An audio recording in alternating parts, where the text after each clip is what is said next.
So what if the biggest threat to your financial freedom isn't actually inflation or a looming recession or, a stagnant stock market? Right. What if it's something way closer to home? Exactly. What if the absolute biggest bottleneck to your potential is just that quiet voice in your head at 2 in the morning telling you that you simply aren't ready? That 2 a.m. voice is brutal. It really is. And today's mission is to completely deconstruct that voice. Welcome to the deep dive. Glad to be here. So today we are unpacking a really bold and honestly highly provocative text called Millionaire Mindset. Yeah, and we are looking entirely past the flashy cover promises, the whole getting rich in 30 days thing. Right, because we want to extract the deeply fascinating psychological frameworks the book presents. We're talking about money, self-sabotage, and the literal architecture of the human ego. Which is huge, because whether you, the listener, are trying to build this massive enterprise or you literally just want to feel a little less suffocated by your monthly budget, the relationship you have with your own mind is what dictates your reality. 100%. And I think the central thesis of this text really challenges everything we're traditionally taught about wealth. Oh, absolutely. I mean, we expect financial advice to be purely structural, spreadsheets, tax brackets, compound interest formulas. To dry stuff. Exactly. But this book basically argues that moving money around in different accounts is utterly pointless if you haven't fundamentally rewired how you perceive reality. Yeah, it demands that we change what we think wealth actually is. And that starts with this concept of energy. Right. The author makes the case that money is simply a form of energy. And like all forms of energy, it flows where it's invited and allowed in. Which I know can sound a bit out there at first. Yeah, I mean, the text relies really heavily on the law of attraction here. The idea that what you focus on grows. So if you obsess over your lack of money, you get more lack. And if you focus on abundance, you get abundance. Right. But I know for a lot of people, the term law of attraction instantly triggers alarms. Like it sounds like magical thinking. Yeah. Just wish for $1 million and boom, it appears on your doorstep. Yeah, let's strip away the mystical connotations for a second and look at the actual neurological mechanism at play here, which the text actually leans into. Okay, wait on me. We're talking about the reticular activating system, the RAS. Oh, right. The brain filter thing. Exactly. It's this bundle of nerves at our brainstem that filters out unnecessary information so your brain doesn't just short circuit from sensory overload. Because we're constantly bombarded with data. Constantly. So your RAS decides what gets through to your conscious mind based on what you tell it is important. The classic example of this is buying a new car, right? Yeah. Like you buy a blue sedan and suddenly you see that exact blue sedan on literally every single street corner. Yes, exactly. They were always there. But your RAS was filtering them out as totally relevant until you, made the blue sedan a priority. Okay, so apply that biological filter to wealth. Well, if your internal narrative is just a constant loop of, I am broke, the system is rigged against me, I will never get ahead. Which is how a lot of people feel, to be fair. Oh, absolutely. But your RAS is programmed to seek out evidence that confirms that reality. So it actively filters out opportunities or useful connections or creative ideas because they just don't align with your programmed focus. Wow. So changing your focus from lack to abundance isn't about casting some magic spell. No, not at all. It's about physically reprogramming your brain's filtering system to notice the opportunities that are already sitting right in front of you. Which actually brings us to a specific piece of advice in the book that I really have to push back on. I think I know which one you're talking about. The donation thing. The author suggests that if you want to shift into an abundance mindset, you should start donating money. Yeah, that's a tough pill to swallow for a lot of folks. Right. I mean, telling someone who is actively struggling to pay rent to just, quote, donate money to feel abundant. It sounds incredibly privileged and, frankly, dangerous. How does the book even justify the risk of telling people to give away the little they have? It is a super controversial stance, I'll give you that. Yeah. But the psychology behind it is actually profound. Okay, explain that because I was skeptical. Well, when you're financially stressed, Your brain literally enters a fight or flight state. Your vision physically narrows, your amygdala takes over, and you're basically gripping the steering wheel with white knuckles. You're just operating from a place of pure panic and scarcity. Exactly. So the act of donating, even if it's literally just $5 to a cause you care about, it forces a physiological interrupt. It breaks that tunnel vision. It does. By giving money away, you send a physical signal to your own subconscious that you have a surplus. I mean, you cannot give what you do not have. Oh, that's interesting. Right. So the moment you give, your brain registers, wait, I must have enough to survive if I'm giving resources away.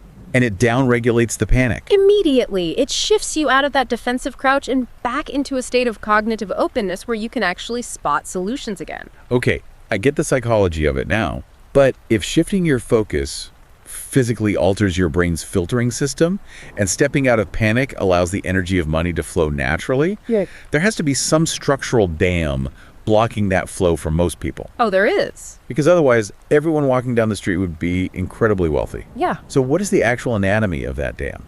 The book identifies that dam as our limiting beliefs. Limiting beliefs. Yeah, these are the subconscious roadblocks we construct, and they usually originate in early childhood. Like how early are we talking? Very early. Like an offhand, critical comment from a stressed parent, or maybe a harsh grade from a teacher, or just a moment of humiliation with your peers. You just internalize it. You internalize it, and it calcifies into a core belief about what you're actually capable of achieving.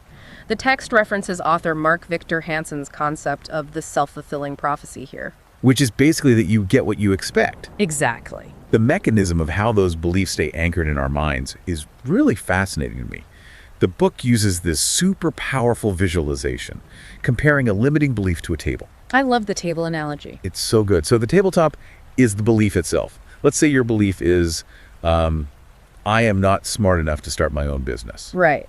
But a tabletop can't just hover in midair. It requires legs to support it. Right. So what are the legs? Those legs are the historical evidence you've spent your entire life gathering to prove the tabletop is real. So like a failed math test in 4th grade. Exactly. Every failed test, every time a boss criticized your presentation, every time a startup idea fell flat, your brain eagerly installs those memories as solid oak legs to hold up the belief that you just aren't smart enough. Wow. So the goal isn't to just like shove the table over. No, because it'll just pop right back upright. The structure is still completely intact. You have to systematically knock out the legs. Okay, so how do we actually do that? Because it sounds exhausting. It is a bit of work. The author outlines this meticulous 4-step process for the demolition. Step 1 is simply identification. Finding the table. Right.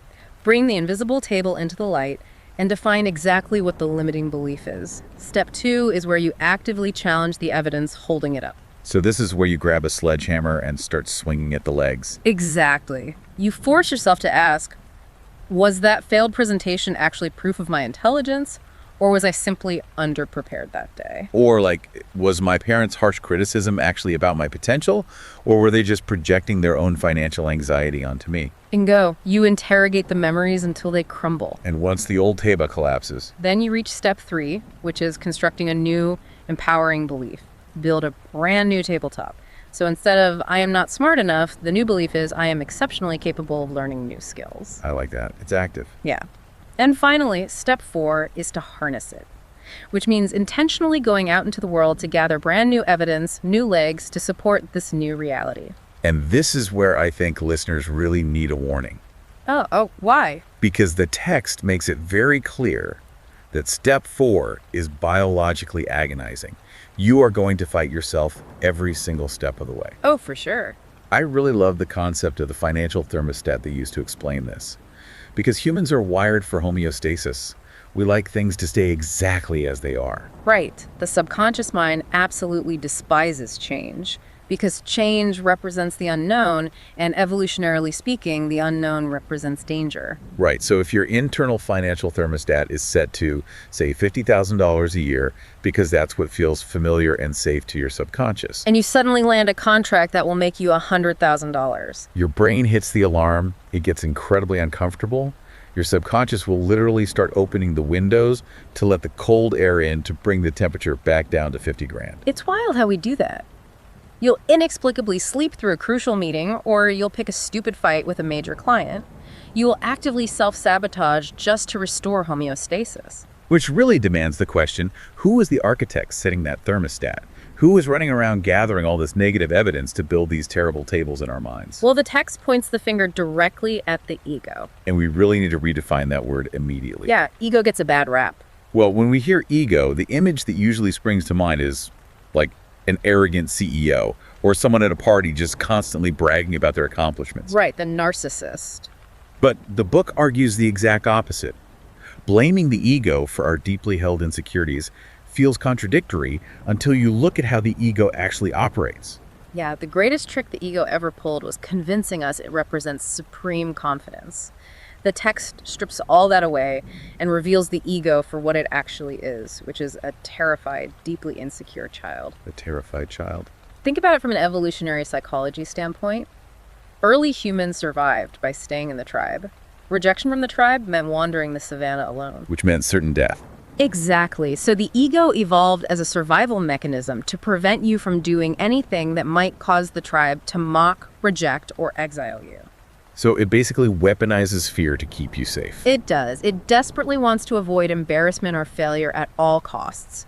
So when you think about launching a new business or asking for a massive raise, it isn't your rational brain telling you it's a bad idea. It's the ego screaming at you. It's the ego. It's that voice playing on a loop at 2 a.m. telling you that you're going to look foolish tomorrow, just desperately hoping you will cancel your plans and stay safely inside your comfort zone. And the profound danger here is that most people live their entire lives believing that the 2 a.m. voice actually is who they are. They identify completely with the terrified child. Exactly. And the book spends significant time on this concept of self-awareness as basically the only escape route.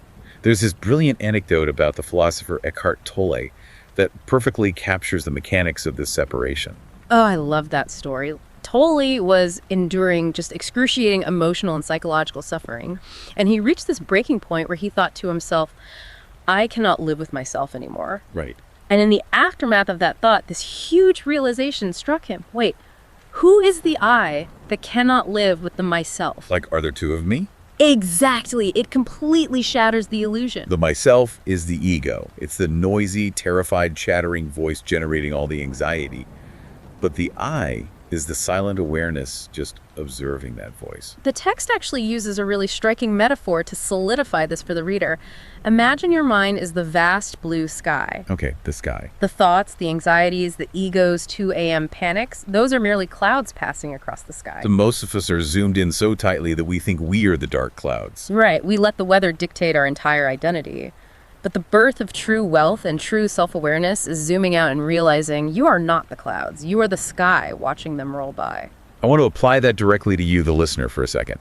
Think about the cloud that drifted through your mind right before you clicked play on this deep dive. Oh, that's a good exercise. Maybe it was a cloud stressing about an overflowing email inbox or some looming deadline. Yeah. You are not that inbox anxiety. You are the sky observing the anxiety. And when you realize that, the ego loses its grip. Totally.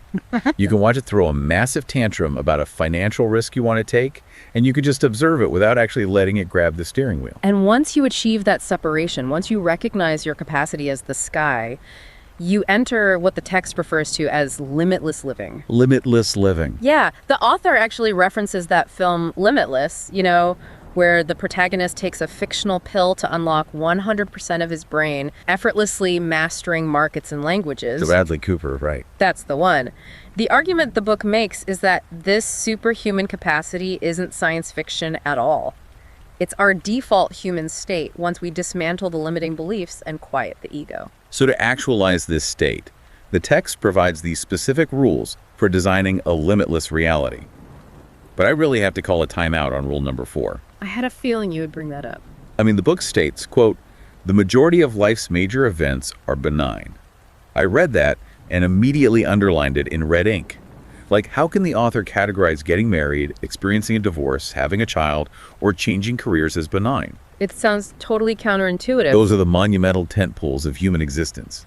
Claiming they are benign just borders on absurd. It is a highly provocative claim for sure.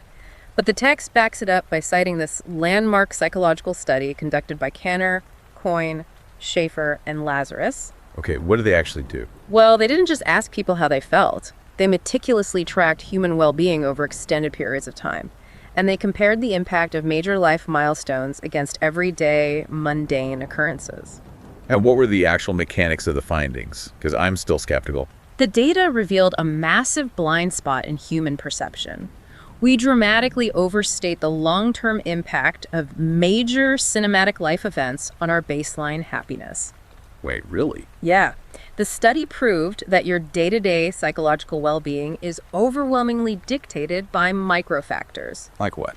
Like having a close friendship, getting 8 hours of quality sleep, having a daily commute you actually enjoy, or just feeling a sense of competence in your morning tasks. So the little things. Exactly. These small daily routines impact your nervous system and your sense of abundance far more than the one-off dramatic milestones we spend decades agonizing over. Which fundamentally reframes how we should spend our energy, honestly. Like, limitless living isn't about frantically chasing the huge milestone of becoming a millionaire. No, it's about meticulously designing your daily microscopic reality. Which actually leads perfectly into rule number 1. Make your own rules. Stop following the societal script of going to the right school, getting the safe job, and buying the standard house. And to figure out what rules you actually want to make, the author introduces this pretty jarring exercise called the eulogy game. Oh man, this part was intense. It is. You literally visualize your own funeral in vivid detail. You picture the room, the attendees, and most importantly, you listen to what they are saying about you. It basically leverages what they call deathbed syndrome to cut through all that societal programming. Right. Because when you place your consciousness at the very end of your life, the ego's fear of whether your neighbors approve of your career choice just evaporates. It forces extreme clarity on what your actual mission is. And once you have that clarity, the final piece of the puzzle is operationalizing it. Like, how do you implement this sky-level awareness in a boring Tuesday morning staff meeting? By making it practical. Exactly. And the text argues the most immediate practical tool you have is auditing the literal vocabulary coming out of your mouth. Because words create reality. 100%. The book draws this really sharp, unforgiving line between a scarcity mindset and an abundance mindset. Scarcity basically views life as a zero-sum game. The pie is shrinking. Right. And if your colleague gets a bigger slice, it means you literally starve. It's an existence fueled entirely by fear and jealousy. But an abundance mindset recognizes that the pie is infinite. Human ingenuity can always just bake more pies. And to transition between those two states, the text borrows a really tactical framework from Strategic Coach. They highlight how almost every modern industry relies heavily on the language of scarcity by default. It's baked into business language. It is. So by intentionally replacing specific words in your daily lexicon, you actually force your brain to look for different outcomes. Let's run through these shifts because they are instantly actionable. Like, you can do this today. Let's do it. The text insists we stop using the word costs and replace it with investments. That's a big word. You aren't paying a cost for a new piece of software or a training seminar. You are making an investment that will yield a return. It feels different in your body when you say it. And here's another one. You swap transactions for transformations. Oh, I like that. You aren't just processing a client's credit card. You are transforming their business or solving a major friction point in their day. And you change employees into a unique ability team. It instantly elevates how you view the humans dedicating their time to your vision. Right. And the book also features insights from neuroscientists and psychologist Tara Swart on how to biologically lock this new vocabulary in. Because it's hard to remember to do it in the moment. Very hard. She advocates for specific mindfulness practices to forcibly slow your processing speed down. Okay, break down the neurology behind her advice, because I think that's crucial. Well, when you are rushing through your day, just reacting to emails and putting out fires everywhere, your brain is operating primarily out of the amygdala. The reactive fear-based center. Right. The ego is running the show at that point. But by practicing mindfulness and physically slowing your breathing and your pace, you literally shift the blood flow and electrical activity away from the amygdala and into the prefrontal cortex. The analytical, logical part of the brain. Exactly. You give yourself the biological runway to intercept a scarcity thought before it ever leaves your mouth and rewrite it into an abundance thought. That is so powerful. It is. And she also highlights this really fascinating cultural hurdle we face. The extreme discomfort we have with celebrating our own victories. Oh, we are conditioned to be humble to a fault. We really are. Like, we might practice quiet gratitude, but we are absolutely terrified of bragging, even in the privacy of our own journals. But Swer argues you have to aggressively list and celebrate your successes. Why aggressively? Because by creating a dopamine loop around your own achievements, you force your reticular activating system to actually acknowledge the abundance you have already generated. Oh, tying it back to the RAS. Yep. It shifts your baseline reality from, I hope I survive today, to, wait, if I achieve that, what else am I capable of? And that right there is the engine of exponential growth. It really is. So let's zoom out a bit and just map the territory we've covered today, because we've gone through a lot. We definitely have. We started by completely dismantling the traditional structural view of wealth, redefining money as an energetic flow heavily influenced by the brain's reticular activating system. And then we explored the architecture of self-sabotage. Right.